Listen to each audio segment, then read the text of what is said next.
So to segue from what we were talking about with Blitzwing, might as well bring this up. So Snackis, who's a very famous Japanese fan, was at SDCC and took a whole bunch of photos and everything. And he snapped a whole bunch of stuff from the Hasbro display. A whole bunch of new toys that we haven't discussed or really talked much about. And one of them being is specifically the female Decepticon from the Bumblebee movie, Shatter. And from what we know at this point, we now kind of know what her alt mode is, where she does turn into some kind of a jet. But there has been rumors that she also turns into something else also. So she's also a triple changer to pretty much, be a companion to that of Dropkick, and now maybe even with Starscream, which still... Or not Starscream. Blitzwing, gonna have to get used to that. Because if you look at, I don't know if you want to, sorry, I'll let you finish first. No, I was just gonna say, like, which up to this point, Blitzwing we haven't seen a toy of yet. Yeah. So, which is interesting. You would feature somebody in the trailer, but not have a toy to put out in front of everybody. Yeah. I was gonna say her toy, Shatter's toy. It's a little bit interesting because the model on the box and the model of the toy shows her in her robot form, and the chest is clearly a muscle car chest. Yeah, like you have the top part of the engine sticking out, like right below her chin, and then you have the headlights. But then you see the actual toy, and it's a jet.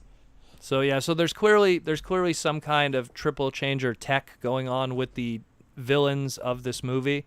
So we're definitely going to find out more as it passes. But I mean, right now we have Shatter, that's some kind of jet with some kind of muscle car. We have Dropkick, that's a helicopter with some kind of muscle car, again, based on other scale of toys. Mm-hmm. And some images too.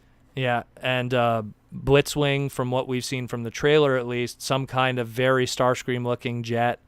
And we really have not seen much else of him at this point. Right. Even from a toy standpoint, there hasn't been any leaks of the first wave, second wave that show him in it.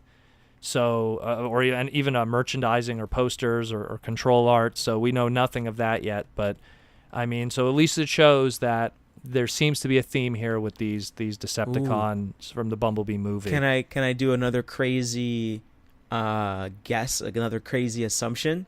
Go ahead.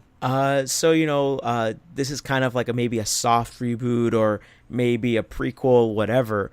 What might be interesting is that Drift was the other. I think, like I mentioned before, Drift was the triple changer in the latest movies. And what would probably be interesting is if this is kind of hearkening back to him, kind of being a triple changer. Like maybe triple changers are like Decepticon things, and then he switched sides. And that's why in those movies, not Dark of the Moon, which one was it? Age of Extinction, you have Hound and what's the Irish one name with the two guns, or the Scottish one?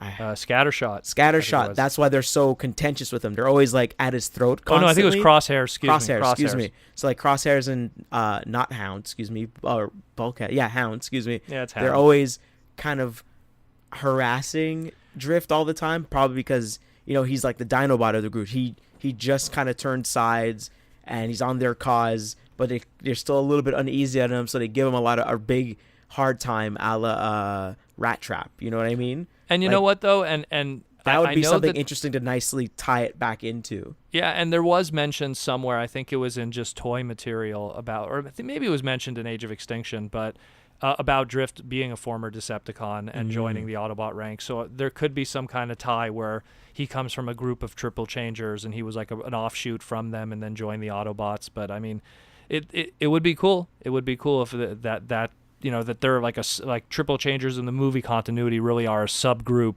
of Decepticons that make them unique, kind of like how six changers in the actual G1 continuity really were a very exclusive group of guys that kind of stuck with each other and then kind of went rogue and went in separate directions afterwards, whether it be Headmasters, Master Force, Victory, all had their own version of these six changers that came from a special, if you look it up online, they came from a special group that are trying to control the universe. It's a long story. Yeah.